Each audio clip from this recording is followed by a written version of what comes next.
ನಮಸ್ಕಾರ, ಶುಭೋದಯ ಪ್ರೀತಿಯ ವೀಕ್ಷಕರೆಲ್ಲರಿಗೂ ಸಂಕಲ್ಪ ಸುದ್ದಿ ಕಾರ್ಯಕ್ರಮಕ್ಕೆ ಆತ್ಮೀಯ ಪ್ರೀತಿಯ ಸ್ವಾಗತ ಹೇಳ್ತಾ ಇರೋದು ನಾನು ಉಷಾ. ಮೊದಲನೇ ಬಾರಿ ಚಾನಲ್ ವೀಕ್ಷಿಸ್ತಿದ್ದೀರಾ ಅಂತಂದರೆ ಈಗಲೇ ನಮ್ಮ ಚಾನಲ್ನ ಸಬ್ಸ್ಕ್ರೈಬ್ ಮಾಡಿ, ನಮ್ಮ ವಿಡಿಯೋಸ್ನ ಲೈಕ್ ಮಾಡಿ. ಪ್ರತಿನಿತ್ಯ ಕೂಡ ನಮಗೆ ಸಾಕಷ್ಟು ವಿಚಾರಗಳು, ವೇದ, ಶಾಸ್ತ್ರ, ಪುರಾಣ, ಜ್ಯೋತಿಷ್ಯ, ವಾಸ್ತು ಯಾವುದೇ ರೀತಿಯಾಗಿರುವಂತಹ ಸಮಸ್ಯೆಗಳಿದ್ದಲ್ಲಿ ಸರಳವಾಗಿರುವಂಥ ಪರಿಹಾರಗಳನ್ನ ತಿಳಿಸ್ಕೊಡುವಂಥ ಸ್ಪಿರಿಚುವಲ್ ಗುರು ಡಾಕ್ಟರ್ ವಿಷ್ಣುದತ್ತ ಗುರುಜಿಯವರಿದ್ದಾರೆ. ಗುರುಗಳನ್ನ ಕಾರ್ಯಕ್ರಮಕ್ಕೆ ಬರ್ಮಾಡ್ಕೊಳ್ಳೋಣ. ನಮಸ್ತೆ ಗುರುಗಳೇ, ಶುಭೋದಯ. ಕಾರ್ಯಕ್ರಮಕ್ಕೆ ಭಕ್ತಿಯ ಸ್ವಾಗತ. ಒಳ್ಳೆದಾಗಲಿ ಅಮ್ಮ. ಗುರುಗಳೇ, ಇದು ಒಂದು ವಿಚಾರ ತಮ್ಮ ಹತ್ರ ಹೇಗೆ ಹೇಳೋದು ಅಂತ ಗೊತ್ತಾಗ್ತಿಲ್ಲ, ಆದರೂ ಕೂಡ ಕೇಳ್ತಾ ಇದ್ದೀನಿ ತಮಗೆ. ಒಬ್ಬಳೇ ಮಗಳು, ತಂದೆ ತಾಯಿ ಭಾಳ ಮುದ್ದಾಗಿ ಸಾಕಿದ್ರು. ಏನು ಕೇಳಿದ್ರು ಕೇಳಿದ ತಕ್ಷಣ ಕೊಡಿಸುವಂಥದ್ದು, ನೋಡ್ಕೊಂಡಿರುವಂಥ ರೀತಿಯಾಗಿರ್ಬೋದು. ತುಂಬ ಚೆನ್ನಾಗಿ ಓದಿರೋವಂಥ ಹುಡುಗಿ. ಆದರೆ ಅವಳು ಒಂದೇ ಒಂದು ತಪ್ಪನ್ನ ಲೈಫ್ನಲ್ಲಿ ನಾವೇನು ಎಕ್ಸ್ಪೆಕ್ಟ್ ಮಾಡ್ತೀವಿ ಇದು ಮಾಡಬಾರ್ದು ಮಕ್ಕಳು ಅನ್ನೋ ಒಂದು ತಪ್ಪು ಮಾಡಿದ್ಲು. ಅಂದರೆ ಅವಳಿಗಿಂತ ವಿದ್ಯೆನಲ್ಲಾಗಿರ್ಬೋದು, ಹಣದಲ್ಲಾಗಿರ್ಬೋದು, ಗುಣದಲ್ಲಾಗಿರ್ಬೋದು ಯಾವುದಕ್ಕೂ ಲೆವೆಲ್ ಬರದೇ ಇರೋವಂಥ ಹುಡುಗನ ಲವ್ ಮಾಡಿ ಹೊಟ್ಟೋದ್ಲು. ಆ ತಂದೆ ತಾಯಿಯ ಒಂದು ಗೋಳಾಟ ಮಾತ್ರ ನೋಡೋಕ್ಕಾಗ್ತಿಲ್ಲ. ಯಾಕಂದರೆ ಅವರು ಸ್ಟೇಟಸ್ನಲ್ಲಿ ರಿಚ್ ಇದ್ದಾರೆ, ಜನಗಳ ಮುಂದೆ ಮರ್ಯಾದೆಗೆ ಹೋಗುವಂಥದ್ದು. ಮಗಳಿಗೆ ಮಾಡಿಬಿಟ್ಲು, ಒಬ್ಬಳೇ ಮಗಳು, ಕೇಳಿದವ್ರಿಗೆ ಏನು ಉತ್ತರಗಳು ಕೊಡೋದು, ಈ ರೀತಿ ಒಂದು ಗೊಂದಲದ ಒಂದು ಪರಿಸ್ಥಿತಿನಲ್ಲಿದ್ದಾರೆ. ಈ ಹೆಣ್ಣು ಮಕ್ಕಳು ಯಾಕೆ ಈ ಥರ ತಪ್ಪು ಮಾಡ್ತಾರೆ ಗೊತ್ತಿಲ್ಲ. ಅಟ್ಲೀಸ್ಟ್ ಅವ್ರಿಗೆ ಸೂಟಬಲ್ ಆಗುವಂಥದ್ದು ಮಾಡಿದ್ರೆ ಆದ್ರೂ ತಂದೆ ತಾಯಿಗಳು ಬಹುಶಃ ಒಪ್ಕೊಳ್ತಾರೋ ಏನೋ. ಬಟ್ ಇಷ್ಟು ಮುದ್ದಾಗಿ ಸಾಕಿ, ಇಷ್ಟು ಚೆನ್ನಾಗಿ ಕೇಳಿದೆಲ್ಲ ಕೊಡಿಸಿ, ಆದರೆ ಆ ಥರದ್ದು ಯಾಕೆ ಆ ತಪ್ಪುಗಳು ಮಾಡ್ತಾರೆ ಏನಂತ ಗೊತ್ತಿಲ್ಲ. ಇಂಥವರಿಗೆ ಏನಾದರೂ ಒಂದು ಪರಿಹಾರಗಳಾಗಿರ್ಬೋದು ಅಥವಾ ಕಿವಿ ಮಾತು ದಯವಿಟ್ಟು ತಮ್ಮ ಕಡೆನ ತಿಳಿಸ್ಕೊಟ್ರೆ ಆ ನೊಂದ ಮನಸ್ಸವರಿಗೆ ಸಮಾಧಾನ ಆಗುತ್ತೆ ಗುರುಗಳು. ಓಂ ವಿಶ್ವಸ್ಮೈ ನಮಃ. ಪ್ರೀತಿಯ ಬಂಧುಗಳೇ, ಇದು ನೀವು ನೋಡಿರೋ ಮನೆ ನಿಮಗೆ ಗೊತ್ತಾಗ್ತಾ ಇದೆ. ಆ ನೋವು, ಆ ವ್ಯಥೆ, ಆ ನರಳಾಟ, ಆ ಗೋಳಾಟ ನಿಮ್ಮ ಕಣ್ಣು ಮುಂದೆ ಕಾಣ್ತಾ ಇದೆ. ಅದಕ್ಕೆ ನೀವು ಕೇಳ್ತಾ ಇದ್ದೀರಿ. ಆದರೆ ಇಲ್ಲಿ ಭಾಗಶಃ ಮಾತಾಡೋದಾದರೆ ಪ್ರತಿ ಮನೇಲಿ ಇದೇ ಸ್ಥಿತಿ ಇದೆ. ಇವತ್ತಿನ ಕಾಲೇಜಿನ ಮಕ್ಕಳು ಭಾಗಶಃ, ನಾನು ಪೂರ್ಣ ಹೇಳ್ತಾ ಇಲ್ಲ ಇಲ್ಲಿ, ಆ ಮಕ್ಕಳು ಅದು ಹೆಣ್ಣು ಮಕ್ಕಳಾಗಿರ್ಬೋದು, ಗಂಡು ಮಕ್ಕಳಾಗಿರ್ಬೋದು, ಇಬ್ಬರಲ್ಲೂ ಕೂಡ ಇದಿದೆ. ಅದಕ್ಕೆ ಕಾಲೇಜಿಗೆ ಹೋಗ್ತಕ್ಕಂತಹ ಮಕ್ಕಳ ಬಗ್ಗೆ ಬಹಳ ಕೇರ್ ತಗೋಬೇಕು ತಂದೆ ತಾಯಿಗಳು. ಏನು ಎಕ್ಸ್ಟ್ರಾ ಕೇರ್ ತಗೋಬೇಕು ಅಂತಂದರೆ ಅವರ ಚಲನವಲನಗಳ ಮೇಲೆ. ನೀವು ಏನು ಮಾಡಿದ್ರೂ ಮಾಡ್ತಾರೆ, ಅವರು ಬೇರೆ ಇದ್ದಾರೆ ಇದರಲ್ಲಿ. ಅದಕ್ಕೆ ಜಾತಕಾದಿಗಳ ಮೂಲಕ ಅವರು ಹೇಳಿದಾಗ ಎಚ್ಚೆತ್ಕೊಳ್ಳೋದೊಂದು, ನಿಮ್ಮ ಮಗ ಸರಿಯಾಗಿ ಓದ್ತಾ ಇಲ್ಲ, ಸ್ವಲ್ಪ ಗಮನಿಸಿ ನೀವು ಅನ್ನೋವಾಗ ಟೀಚರ್ಸ್ ಹೇಳಿದಾಗ ತಂದೆ ತಾಯಿ ಸ್ವಲ್ಪ ಎಚ್ಚೆತ್ಕೊಂಡು ಓದಿಸ್ಬೋದು ಅವನ್ನ. ಹಾಗೆ ನೋಡಿದಾಗ ಗೊತ್ತಾಗತ್ತಾ ಗುರುಗಳೇ ಈ ಥರ ಮನಸ್ಥಿತಿಗಳು? ಗೊತ್ತಾಗಲ್ಲಮ್ಮ, ಅದ್ಭುತವಾಗಿ ಗೊತ್ತಾಗ್ತವೆ, ತುಂಬ ಈಸಿಯಾಗಿ ಗೊತ್ತಾಗ್ತವೆ. ಆದರೆ ಈ ಪ್ರತಿಯೊಬ್ಬರ ಜಾತಕದಲ್ಲೂ ಈಗ ಸ್ಟೂಡೆಂಟ್ಸ್ ಅಂತ ಏನಿರ್ತಾರೋ ಈ ತಪ್ಪು 99% ಮಾಡ್ತಿದ್ದಾರೆ.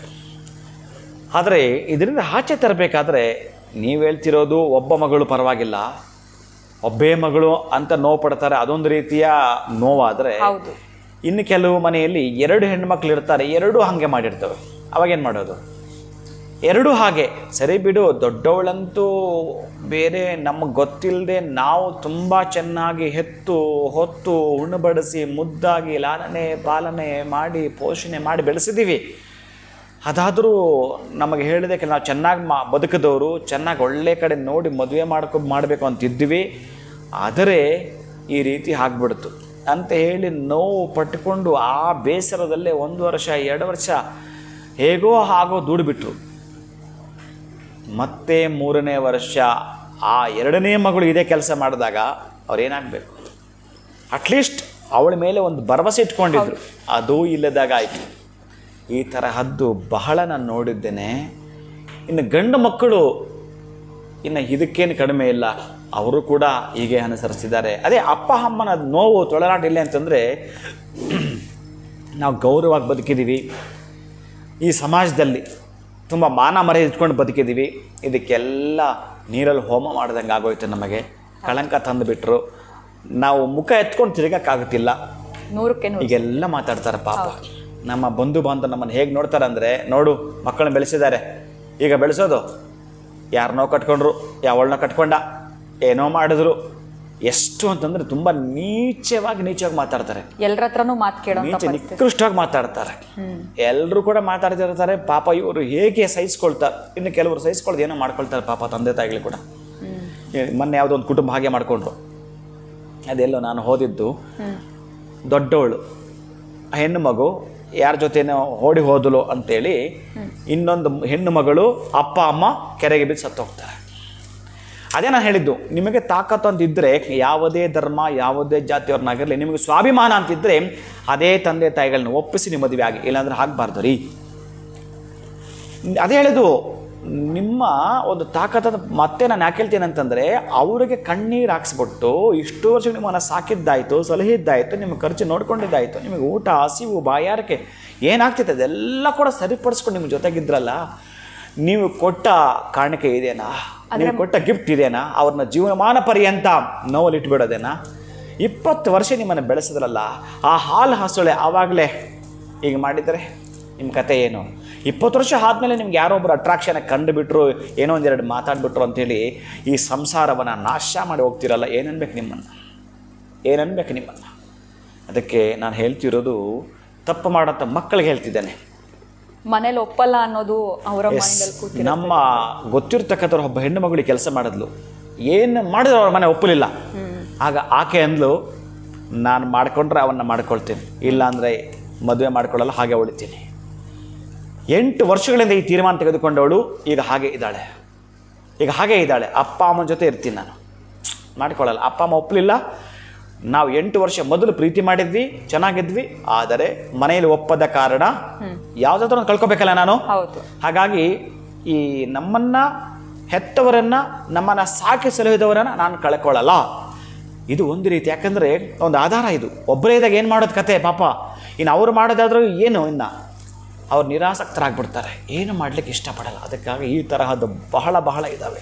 ಬಹುಶಃ ಆ ಥರ ಡಿಸಿಷನ್ಗೆ ಬಂದಾಗ ತಂದೆ ತಾಯಿ ಒಪ್ಕೊಳ್ಳುವಂಥ ಚಾನ್ಸಸ್ ಆದರೂ ಇರುತ್ತೆ, ಒಂದು 2-3 ವರ್ಷ ಆದಮೇಲೆ. ಅಲ್ಲ, ಏನಾಗುತ್ತೆ ಅಂದರೆ ಅದು ಸಾಧ್ಯ ಆದಷ್ಟು ಅವ್ರ ಕಡೆ ಇವ್ರ ಕಡೆ ಕೂತ್ಕೊಂಡು ಏನೋ ಒಂದು ತೀರ್ಮಾನ ತೆಗೆದುಕೊಳ್ತಾರೆ. ಆದರೆ ನೀವೇನು ಮಾಡ್ತೀರಂತಂದರೆ, ಅವರನ್ನು ಈ ದುಃಖ ಅನ್ನುವ ನರಕಕ್ಕೆ ದೂಡಿಬಿಟ್ಟು ನೀವು ಓಡೋಗ್ಬಿಟ್ರೆ ಕತೆ ಏನು ಅಂತ. ಅದಕ್ಕೆ ಆವತ್ತಿನದ್ದು, ಆ ದಿನದ ಸುಖ, ಆ ಕಿಂಚಿತ್ ಭೋಗಂ ಭ್ರಷ್ಟಾಕಾರಂ ಅನ್ನೋದನ್ನೇ ನೀವು ಯೋಚನೆ ಮಾಡದೆ ಸ್ವಲ್ಪ ಲಾಂಗ್ ಟೈಮ್. ಅದಕ್ಕೆ ನೀವು ನಾನೊಂದು ಮಾತು ಹೇಳ್ತೇನೆ, ದುರಾಲೋಚನೆ ಬಿಟ್ಟು ದೂರ ಆಲೋಚನೆ ಮಾಡಿ ನಿಮಗೆ ಅರ್ಥ ಆಗ್ತವೆ. ಅರೆ, ನನ್ನ ಮುಂದಿನ ಕೆರಿಯರ್ ಏನು, ಸಮಾಜ ನನ್ನನ್ನು ಏನು ತಿಳ್ಕೊಳ್ಳುತ್ತೆ, ಅಪ್ಪ ಅಮ್ಮನ ಜವಾಬ್ದಾರಿ ಆದ್ರೂ ಅವ್ರಿಗೆ ನಾನು ಯಾಕೆ ಈ ರೀತಿ ಮಾನವೋಗ ಕೆಲಸ ಮಾಡಬೇಕು, ಎಷ್ಟು ಗೌರವವಾಗಿ ನಾವು ಬದುಕಿದ್ದೀವಿ, ನಮ್ಮ ತಾತ, ನಮ್ಮ ಮುತ್ತಾತ, ನಮ್ಮ ಕುಟುಂಬಕ್ಕೆ ಒಂದು ಹೆಸರಿದೆ, ನಮ್ಮ ವಂಶಕ್ಕೆ ಒಂದು ಹೆಸರಿದೆ. ಇವೆಲ್ಲ ತಿಳಿದುಕೊಂಡ್ರೆ ಯಾರೂ ತಪ್ಪು ಮಾಡಲ್ಲ. ಪ್ರೆಸೆಂಟ್ ನಡೆಯೋ ಸಿಚುವೇಶನನ್ನು ಆ ಇಬ್ಬರು ತಬ್ಬಿಕೊಂಡು ಮಾತಾಡೋ ಮಾತುಗಳಲ್ಲಿ ಯಾರು ಏನು ಮರ್ತೋಗ್ತಾರೋ ಗೊತ್ತಿಲ್ಲ. ಒಟ್ಟಾರೆಯಾಗಿ ಇದು ತುಂಬ ಹೇಯ ಕೃತ್ಯ. ಅದೇ ನಾನು ಹೇಳಿದ್ದು, ನಿಮಗೆ ಅಷ್ಟು ಶಕ್ತಿ ಇದ್ದರೆ ಅವ್ರು ಒಪ್ಪಿಸಿ ಮಾಡ್ಕೊಳ್ಳಿ. ಅವ್ರು ಒಪ್ಪಲಿಲ್ಲ, ಬಿಟ್ಬಿಡಿ. ಯಾಕೆ ಅವ್ರು ಯಾಕೆ ನೋವು ಕೊಡ್ತೀರಿ? ಜೀವಮಾನ ಪರ್ಯಂತ ನೋವೇ. ನೀವು ಮತ್ತೆ ಹೇಳ್ತೀರಿ, ಯಾರು ಓಡೋಗಿಲ್ವಾ, ಅವ್ರು ಚೆನ್ನಾಗಿಲ್ವಾ, ಆಮೇಲೆ ಮಗು ಆದ್ಮೇಲೆ ಅವ್ರು ಬಂದಿಲ್ವಾ? ಬರ್ತಾರೆ ರೀ. ಈ ನೋವು ಇನ್ನೊಂದು ಜನ್ಮಕ್ಕಿರುತ್ತೆ ನಿಮಗೆ. ನೀವು ಬರ್ತೀರಿ ಹಾಗಂದ್ಕೊಂಡೆ 3 ವರ್ಷಕ್ಕೆ 4 ವರ್ಷಕ್ಕೋ, ಇನ್ನೊಂದು ಜನ್ಮಕ್ಕೆ ನಿಮಗೆ ಆ ನೋವು ಇರುತ್ತೆ. ತಂದೆ ತಾಯಿನ ಕಾಡಿಸಿತ್ತು. ಅದಕ್ಕಾಗಿ ನಾನು ಹೇಳ್ತೀನಿ ಅಂತಂದರೆ, ಸಾಧ್ಯ ಆದಷ್ಟು ತಂದೆ ತಾಯಿಗಳಿಗೆ ನೋವು ಕೊಡದ ಹಾಗೆ ಬದುಕಿಬಿಡಿ. ಅದು ಎಲ್ಲಿಂದ ಎಲ್ಲಿಗಾದರೂ ಸರಿಯೇ. ಅದಕ್ಕೂ ದಾರಿ ಇದೆ, 100 ದಾರಿ ಇದೆ. ಆ ಹೆಣ್ಣು ಮಕ್ಕಳು ಒಪ್ಕೊಂಡಿದ್ದನೋ ಅಥವಾ ಗಂಡು ಮಕ್ಕಳು ಒಪ್ಕೊಂಡಿದ್ದನೋ ತಂದೆ ತಾಯಿಗಳು ಒಪ್ಕೋಬೇಕಾದ್ರೂ ಕೂಡ ಇದೆ. ಅದಕ್ಕೆ 3ರಿಂದ 4 ಸಲ ಕೌನ್ಸ್ಲಿಂಗ್ ಅಥವಾ ಒಂದು ರೆಮಿಡಿ ಅಂತ ತೊಗೊಳ್ತೀನಿ ಇಲ್ಲಿ. ಹಾಗೆ ಎಷ್ಟು ಚೆನ್ನಾಗಿದೆ, ಅದ್ವಿತೀಯವಾಗಿರ್ತಕ್ಕಂಥದ್ದರೆ, ಅವರಿಗೆ ತುಂಬ ಇಷ್ಟ ಆಗ್ತಕ್ಕಂತಹ ಒಂದು ತಿಂಡಿ, ಇವರಿಗೆ ತುಂಬ ಇಷ್ಟ ಆಗದೆ ಇರ್ತಕ್ಕಂಥದ್ದು ಒಂದು ವಸ್ತು, ಇವೆಲ್ಲ ಮ್ಯಾಚ್ ಮಾಡಬೇಕಾಗತ್ತೆ. ಅವ್ರು ಏನಾಗಿದ್ರು ಬಿಟ್ಟು ಹೋಗಿದ್ರು, ಕಟ್ಕೊಂಡಿದ್ರು ಬರ್ತಾರ್ರಿ ಅಪ್ಪ ಅಮ್ಮನ ಜೊತೆಗೆ. ಹಾಗೆಲ್ಲ ರೆಮಿಡಿ ಇದೆ. ಯಾಕೆ ಗೊತ್ತಾ? ಇವ್ರಿಗೆ ಇಷ್ಟ ಇಲ್ಲ, ಆದರೆ ಹಾಗೆ ಮಾಡಿದ್ದಾರೆ ಕೆಲಸ. ಬಟ್ ಅವರಲ್ಲಿ ಆ ಜಗಳ ಪ್ರಾರಂಭ ಆಗುತ್ತೆ ಆ ರೆಮಿಡಿ ಅಂತ ಕೆಲವು ಮಾಡಿದಾಗ. ಈ ರೀತಿ ನಾನು ಯಾಕೆ ಹೇಳ್ತೀನಿ ಅಂತಂದರೆ, ಈ ಹೆಣ್ಣು ಮಕ್ಕಳು ಆ ತಂದೆ ತಾಯಿಗೆ ಎಲ್ಲೋ ಒಂದು ಕಡೆ ಅನುಮಾನ ಬರ್ತಾ ಇದೆ. ಹೆಣ್ಣು ಮಕ್ಕಳ ಗಂಡು ಮಕ್ಕಳು ಕೂಡ ಮಾಡ್ತಾ ಇರೋದು ಬಹುಶಃ ನಮಗೆ ಗೊತ್ತಿಲ್ಲದೆ ಇವನು ತಪ್ಪು ಮಾಡಿಬಿಡ್ತಾನೇನೋ, ಅಥವಾ ನಮಗೆ ಗೊತ್ತಿಲ್ಲದೆ ಇವಳು ತಪ್ಪು ಮಾಡಿಬಿಡ್ತಾಳೇನೋ ಅನ್ನೋಂಥವ್ರಿಗೆ ಅನುಮಾನ ಇತ್ತು ಅಂತಂದರೆ, ಇವತ್ತೇ ನೀವು ಇದನ್ನು ತೀರ್ಮಾನ ತೆಗೆದುಕೊಳ್ಳಿ. ಒರ್ಜಿನಲ್ ಆಗಿ ನೀವು ಮಾಡಲೇಬೇಕು ಅಂತಂದರೆ, ನಿಮಗೆ ಹೇಗಿದ್ರು ನಿಮ್ಮ ಮಕ್ಕಳು ಅವರು ಹುಟ್ಟಿರ್ತಕ್ಕಂಥ ದಿನ ನಿಮಗೆ ಗೊತ್ತಿರುತ್ತೆ, ಅಥವಾ ನಕ್ಷತ್ರ ಗೊತ್ತಿರುತ್ತೆ. ಆ ದಿನ ಆಗಿರ್ಬೋದು ಅಥವಾ ನಕ್ಷತ್ರ ಆಗಿರ್ಬೋದು. ಆ ದಿನ ಮತ್ತು ಆ ನಕ್ಷತ್ರ ಒಂದೇ ದಿನ ಬಂದರೆ ತುಂಬ ತಾಕತ್ತು ಈ ರೆಮಿಡಿ ಮಾಡಲಿಕ್ಕೆ. ಏನು ಅಂತಂದರೆ, ಈ ವಟಪತ್ರ ಶಾಯಿ ಅಂತಂದರೆ ಈ ಆಲದ ಮರದ ಎಲೆ. ಆ ಆಲದ ಮರದ ಎಲೆಯಲ್ಲಿ ಆ ಹೆಸರನ್ನು ಬರೆಯುವಂಥದ್ದು. ಯಾವ ಹೆಸರನ್ನ ನಿಮಗೆ ಹೇಗಿದ್ರು ಗೊತ್ತಿರುತ್ತೆ, ಅದು ಗೊತ್ತಿಲ್ಲ, ಯಾರನ್ನೋ ಇಷ್ಟಪಡ್ತೀವಿ, ನಮ್ಗೆ ಅನುಮಾನ ಬರ್ತಾ ಇದೆ, ಹಾಗಿದ್ದರೂ ಕೂಡ ಗೊತ್ತಿದ್ದರೆ ಅವರ ಹೆಸರನ್ನು ಬರೆಯಿರಿ. ಗೊತ್ತಿಲ್ಲ ಅಂತಂದರೆ ಅದರ ಮೇಲೆ ಎಳ್ಳು ಹಾಕಿ, ಅದರ ಮೇಲೆ ಉಪ್ಪು ಹಾಕಿ, ಅದರ ಮೇಲೆ ಒಂದಷ್ಟು ಖಾರದ ಪುಡಿ ಹಾಕಿ, ಆ ವಟಪತ್ರ ಶಾಯಿ ಅಂದರೆ ಆ ಆಲದ ಮರದ ಕೆಳಗಡೆ ಮಣ್ಣು ತೆಗೆದುಬಿಟ್ಟು ಇದನ್ನು ಹಾಕಿ ಮಣ್ಣು ಮುಚ್ಚಿಬಿಡಿ. ಅಲ್ಲೊಂದು ದೊಡ್ಡದೊಂದು ಕಲ್ಲಿಟ್ಟುಬಿಟ್ಟು ಮನೆಗೆ ಬಂದು ಸ್ನಾನ ಮಾಡಿ. ಅದೆಷ್ಟೊತ್ತಾದರೂ ಪರವಾಗಿಲ್ಲ, ಸಂಜೆ ಆದರೆ 5ರಿಂದ 7 ಗಂಟೆ ಒಳಗಡೆ ಮಾಡುವಂಥ ಈ ಕೆಲಸವನ್ನು ಮಾಡಿ ಆದಮೇಲೆ ಸ್ನಾನ ಮಾಡಿ ನಿಮ್ಮ ಮಗಳಾಗಿರಬಹುದು, ಮಗ ಆಗಿರಬಹುದು. ಹೇಗೆ ಅಂತಂದರೆ ಅವರವರಲ್ಲೇ ಎಷ್ಟು ಚೆನ್ನಾಗಿ ಅಂಡರ್ಸ್ಟ್ಯಾಂಡಿಂಗ್ ಅವ್ರ ಬಾಂಡಿಂಗ್ ಇತ್ತೋ ಅದು ಬಿಟ್ಟು ಹೋಗುತ್ತೆ. ಕಾರಣ ನಿಮ್ಮ ಮೇಲಿನ ನೀವಿಟ್ಟಿರೋ ಪ್ರೀತಿ ಇದೆಯಲ್ಲ, ಅವ್ರಿಗೆ ಅದು ಇನ್ನೆಲ್ಲೋ 2 ವರ್ಷಕ್ಕೋ 3 ವರ್ಷಕ್ಕೋ ಯಾವತ್ತೋ ಒಂದಿನ ಅವ್ರಿಗೆ ಸಂಬಂಧಪಟ್ಟದ ಮೈನಸ್ ಕಾಣಿಸ್ಕೊಳ್ಳೋದು ಈಗಲೇ ಕಾಣಿಸ್ಕೊಳ್ಳುತ್ತೆ. ಅಂತಹ ಒಂದು ಮೈನ ಅಂದರೆ ಈಗೋ, ಆ ಹುಡುಗರಲ್ಲಾಗಿರ್ಬೋದು ಹುಡುಗಿಲಾಗಿರ್ಬೋದು ಅಂತ ಹೀಗೋ ಕಾಣಿಸ್ಕೊಂಡು ಬಿಟ್ಟು ಬರ್ತಾರೆ, ನಿಮ್ಮ ಜೊತೆಗೆ ಇರ್ತಾರೆ. ಈ ತರಹದ್ದು ನಿಮ್ಮ ಮಕ್ಕಳು ತಪ್ಪು ಮಾಡಬಾರ್ದು ಅಂದರೆ ಈ ರೆಮಿಡಿಗಳನ್ನ ಮಾಡ್ಕೊಳ್ಳಿ. ಮಾಡುವಂಥ ಮಕ್ಕಳಿದಾರಲ್ಲ, ದಯವಿಟ್ಟು ಆ ತಪ್ಪುಗಳನ್ನ ನಿಮ್ಮ ತಂದೆ ತಾಯಿಗಳನ್ನ ಕೂಡ ಒಂದು ನಿಮ್ಮ ಯೋಚನೆಯಲ್ಲಿ ಇಟ್ಟುಕೊಂಡು, ನಿಮ್ಮ ಮನಸ್ಸನ್ನು ಇಟ್ಕೊಂಡು ನಾನು ತಪ್ಪು ಮಾಡಬೇಕಾ ಮಾಡಬಾರ್ದು ಅನ್ನೋದನ್ನು ಒಮ್ಮೆ ತಲೆಗೆ ಹಾಕ್ಕೊಂಡು, ನೀವು ಹೇಗಿದ್ದರೂ ಕೂಡ ಸ್ಟೂಡೆಂಟ್ಸ್, ನೀವು ಯಾವುದೇ ಕಾರಣಕ್ಕೂ ನಿಮ್ಮನ್ನು ಕಳಿಸ್ಕೊಟ್ಟಿದ್ದು ಕಾಲೇಜಿಗೆ ಚೆನ್ನಾಗಿ ಓದಲಿ ಅಂತ. ಹಾಗಾಗಿ ಈ ತಪ್ಪನ್ನು ಮಾಡಿದರೆ ನಿಮ್ಮನ್ನು ಯಾಕಾದರೂ ಸೇರಿಸ್ಬೇಕು ಕಾಲೇಜಿಗೆ, ಯಾಕಾದರೂ ನಿಮಗೆ ಬೇಕಾಗಿರೋ ನೀಡ್ಸನ್ನು ಅವರು ಫುಲ್ಫಿಲ್ ಮಾಡಬೇಕು. ಅದಕ್ಕೆ ದಯವಿಟ್ಟು ಎಚ್ಚೆತ್ಕೊಳ್ಳಿ, ಈ ತಪ್ಪುಗಳನ್ನ ಮಾಡಬೇಡಿ. ಮಾಡ್ತಾ ಇರೋಂಥವ್ರ ಸೂಚನೆ ಕಂಡು ಬಂದರೆ ದಯವಿಟ್ಟು ರೆಮಿಡಿನ ಮಾಡ್ಕೊಳ್ಳಿ, ನಿಮಗೆ ಗೊತ್ತಾಗತ್ತೆ. ಖಂಡಿತ ಗುರುಗಳೇ, ತಂದೆ ತಾಯಿಗಳು ಮಕ್ಕಳ ಒಂದು ಸ್ಟೆಪ್ಸು ಅಥವಾ ಅವರ ಚಲನವಲನಗಳನ್ನ ಹೇಗೆ ಗಮನಿಸಬೇಕು ಅಂತ ತಿಳಿಸ್ಕೊಟ್ರಿ. ಅದಷ್ಟೇ ಅಲ್ಲದೆ ಆಲ್ರೆಡಿ ನಾವು ಈ ಥರ ಲವ್ ಮಾಡ್ತಾ ಇದ್ದೀವಿ, ಮನೇಲಿ ಒಪ್ಪಲ್ಲ ಅಂತಂದರೆ ಅವ್ರು ಏನು ಮಾಡಬೇಕು ಅಂತ ಕೂಡ ನೀವು ತಿಳಿಸ್ಕೊಟ್ರಿ. ಆ ರೀತಿಯಾಗಿರುವಂಥ ಮಕ್ಕಳಿಗೆ ಇನ್ನು ಮಕ್ಕಳ ಮೇಲೆ ಎಲ್ಲೋ ಒಂದು ಕಡೆ ಅನುಮಾನ ಇದೆ ಅಂತಂದರೆ ಅದಕ್ಕೂ ಕೂಡ ರೆಮಿಡಿನ ತಿಳಿಸ್ಕೊಟ್ಟಿದ್ದೀರಾ. ಇದನ್ನು ಮಾಡೋದ್ರಿಂದ ಅಟ್ಲೀಸ್ಟ್ ಆ ಮನಸ್ಥಿತಿ ಬದಲಾಗಿ ನಾರ್ಮಲ್ ಆಗಿರ್ತಾರೆ ಮಕ್ಕಳು ಅಂತ ತಿಳಿಸಿದ್ರಿ. ಇನ್ನು ವಿಶೇಷವಾಗಿ ಬರೀ ಹೆಣ್ಮಕ್ಳು ಅಷ್ಟೇ ಅಲ್ಲ, ಗಂಡು ಮಕ್ಕಳು ಕೂಡ ಇದೇ ರೀತಿ ಮಾಡ್ತಾ ಇದ್ದಾರೆ. ಒಟ್ಟಾರೆ ಹೇಳೋದಾದರೆ ತಂದೆ ತಾಯಿಗೆ ಅವಮರ್ಯಾದೆ ಆಗೋಗೆ ಮಾಡಬೇಡಿ ಅನ್ನೋದ್ರ ಬಗ್ಗೆ ತಿಳಿಸ್ಕೊಟ್ಟಿದ್ದೀರಾ. ಧನ್ಯವಾದಗಳು ಗುರುಗಳೇ, ನಮಸ್ಕಾರ. ಹರೇ ಶ್ರೀನಿವಾಸ.